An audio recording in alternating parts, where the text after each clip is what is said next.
बिस्मिल्लाहिर्रहमानिर्रहीम। Law of mass action, ये हमारा आज का टॉपिक है। किसी शय के रिएक्ट करने का रेट इनके एक्टिव मासेस के हासिल ज़रब के डायरेक्टली प्रोपोर्शनल होता है। जैसा कि हम फ़र्ज़ करते हैं कि हमारे पास ए और बी रिएक्टेंट्स हैं और सी और डी जो है यहाँ पर हमारे पास प्रोडक्ट्स हैं।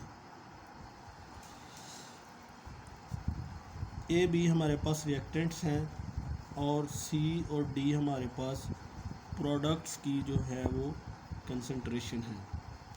यहाँ प्रोडक्ट्स की कंसंट्रेशन का जो यूनिट है वो मोल पर DM3 है। ठीक है जी।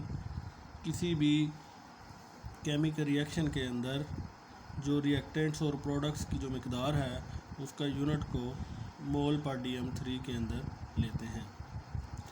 सपोज़ करें कि हमारे फ़र्ज़ किया कि ए और बी हमारे रिएक्टेंट्स हैं और ये रिएक्टेंट्स आपस में रिएक्शन करते हैं और इनके रिएक्शन के नतीजा में सी और डी जो है प्रोडक्ट्स जो हैं वो हासिल होती हैं और ये एक रिवर्सिबल रिएक्शन है। यहाँ KF जो है ये एक रेट ऑफ फॉरवर्ड रिएक्शन का कांस्टेंट है और KR जो है constant for the rate of reverse reaction है। According to the law of mass action, law of mass action की जो तारीफ़ है उसके मुताबिक rate of forward reaction is directly proportional to the concentration of reactants and products। Reactant A जो है वो ए रिएक्टेंट और बी रिएक्टेंट की जो कंसंट्रेशंस हैं इनको यहाँ ये ब्रैकेट के अंदर जो है वो दिया गया है। अब आगे इसको अगर हम मज़ीद आगे हल करें तो rate of forward reaction is equal to, ये कांस्टेंट है, constant for the rate of forward reaction और रिएक्टेंट्स ए और रिएक्टेंट बी। तो रेट ऑफ फॉरवर्ड यहाँ प्रोपोर्शनैलिटी साइन को जब ख़त्म करेंगे तो प्रोपोर्शनैलिटी साइन ख़त्म करने पर यहाँ इज़ इक्वल टू आएगा और ये इसका कांस्टेंट। ठीक है, रेट ऑफ फॉरवर्ड रिएक्शन का ये जो है कांस्टेंट KF आएगा। ठीक है, इसी तरह रेट ऑफ रिवर्स रिएक्शन जो है is directly proportional to the C and D, यानी हमारी जो C रिएक्टेंट प्रोडक्ट है और D प्रोडक्ट है, ये दोनों प्रोडक्ट की कंसंट्रेशन जब आपस में ज़रब खाएगी तो वो किसके डायरेक्टली प्रोपोर्शनल होगा, रेट ऑफ रिवर्स रिएक्शन के। अब अगर ये प्रोपोर्शनैलिटी का हम ये जो साइन है यहाँ पे ख़त्म करते हैं तो rate of reverse reaction is equal to constant for the rate of reverse reaction और C और D जो है ये प्रोडक्ट्स की कंसंट्रेशन जो है उनके जो हासिल ज़रब के बराबर जो है ये आ जाएंगी। इस तरह रेट ऑफ फॉरवर्ड रिएक्शन जो है उसकी वैल्यू ये आ गई है और रेट ऑफ रिवर्स रिएक्शन की जो वैल्यू है यहाँ पर ये आ गई। आपको पता है कि जब रिएक्शन शुरू में चलता है तो रेट ऑफ फॉरवर्ड रिएक्शन ज़्यादा होता है और रेट ऑफ रिवर्स रिएक्शन कम होता है। वक़्त के साथ एक ऐसी स्टेट आती है कि जहाँ पर रेट ऑफ फॉरवर्ड रिएक्शन और रेट ऑफ रिवर्स रिएक्शन जो है वो आपस में बराबर हो जाते हैं। तो ऐसी हालत को हम इक्विलिब्रियम की हालत कहते हैं।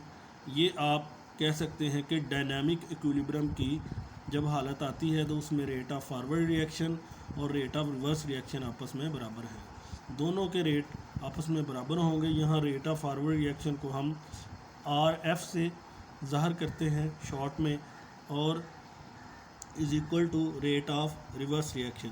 यहाँ पर ऊपर हमने जो वैल्यूज़ निकाली थी रेट ऑफ फॉरवर्ड रिएक्शन जो है किसके बराबर है, KF concentration of A and concentration B, ये दोनों रिएक्टेंट हैं। इसकी जो वैल्यू है वो यहाँ पे हम क्या करते हैं, दर्ज करते हैं KF A इंटू B। इसी तरह रेट ऑफ रिवर्स रिएक्शन की जो वैल्यू है वो finally KR concentration of C and D, C और डी यहाँ पे प्रोडक्ट्स की कंसनट्रेशन है और प्रोडक्ट्स का हासिल ज़रब जो है ये है। तो इसके सोल्यूशन के बाद जो हमें रेट ऑफ रिवर्स रिएक्शन की जो वैल्यू आई थी, एक वैल्यू ये है और एक वैल्यू ये है। ये फॉरवर्ड रिएक्शन की है, ये रिवर्स रिएक्शन की है।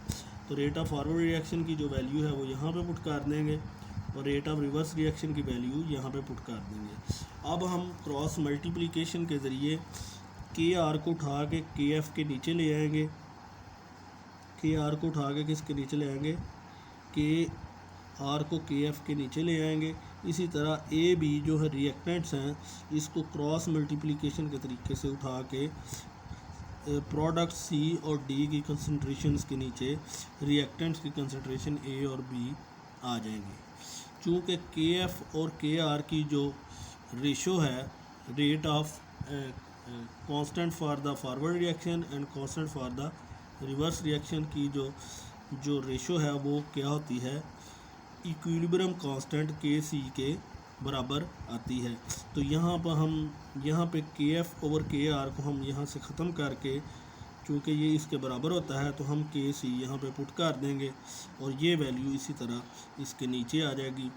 सी डी यानी प्रोडक्ट्स की कंसंट्रेशन का हासिल ज़रब ओवर रिएक्टेंट्स की कंसंट्रेशन ए और बी जो है ये बराबर किसके आ जाएगा, के सी। इस तरह से इस फार्मूले के ज़रिए से, लॉ ऑफ मास एक्शन के इस फार्मूला के ज़रिए से हम किसी भी केमिकल रिएक्शन में इक्विलिब्रियम कांस्टेंट की जो वैल्यू है वो मालूम कर सकते हैं। अगर हमारे पास इक्विलिब्रियम कांस्टेंट की वैल्यू हो, रिएक्टेंट्स की कंसंट्रेशन दी हो, तो हम उससे जो है इन दोनों में किसी एक प्रोडक्ट्स की, इन प्रोडक्ट में किसी एक प्रोडक्ट की अगर जो है वो कंसंट्रेशन ना दी हो तो वो भी हम मालूम कर सकते हैं। या हमें रिएक्टेंट और प्रोडक्ट्स की अगर कंसंट्रेशन दी हुई है तो उसके ज़रिए हम इक्विलिब्रियम कांस्टेंट की वैल्यू भी निकाल सकते हैं। केसी की वैल्यू जो है ये बेसिकली बहुत हमारे लिए फ़ायदेमंद है। इसके ज़रिए हमें पता चलता है कि रिएक्शन जो है वो किस हद तक आगे बढ़ा है। तो केसी की वैल्यू जो है हमें ये बताती है कि इक्विलिब्रियम पोजीशन आने वाली है या आने के करीब है या ठीक है। तो ये केसी की वैल्यू हमें हमारे लिए जो है वो रिएक्टेंट्स और प्रोडक्ट्स की रिएक्शन की जो हम देखते हैं कि कितना रिएक्शन आगे चला है, उसको निकालने के लिए हमारे लिए बहुत ही फ़ायदेमंद है।